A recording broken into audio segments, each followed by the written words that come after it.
স্বামী, ও স্বামী, বলছিলাম কি অনেকদিন তো আমরা কোথাও ঘুরতে যাই না, চলো একটু কক্সবাজার থেকে ঘুরে আসি, ভালো হবে। না এখন যাব না। এখন যাবো না মানে এই এখন যাবো না তখন যাবো, এখন যাবো না তখন যাবো বলে বলে তুমি আমাকে নাও না, না মানি না আমি, এবার আমাকে কক্সবাজার নিতেই হবে। বাইরে অলরেডি আমি ডিপ্রেশনে চলে যাচ্ছি একটা বিষয় নিয়ে, এখন কোথাও যাইতে পারবো না।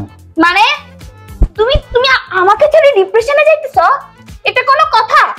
তুমি আমাকে না নিয়ে ডিপ্রেশনে কিছুতেই যাইতে পারবে না। যদি তোমার ডিপ্রেশনে যাইতেই হয় তোমাকে আমাকে সাথে নিয়ে যেতে হবে।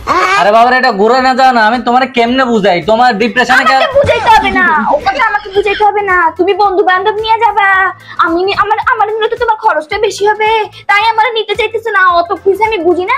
তুমি যেখানেই যাও সেই তুমি ডিপ্রেশনে যাও, আর যেখানে মন চায় সেখানে যাও, আমাকে সাথে করে নিতে হবে। এই লোককে খেয়ে বুঝাই রে ভগবান। আমাকে বুঝাইতে হবে না, আমি যা বলার বলে দিছি। যাওয়ার সময় আমি প্যাকিং করতেছি, আমিও সাথে যাব। আরে আজব, এই লোককে কেউ বুঝে ডিপ্রেশনে কেউ নিতে পারে? পাগল পাগলের আমি কেন বিয়ে করলাম? আমি তো এমনি তার জন্য অর্ধেক ডিপ্রেশনে চলে যেতেছি।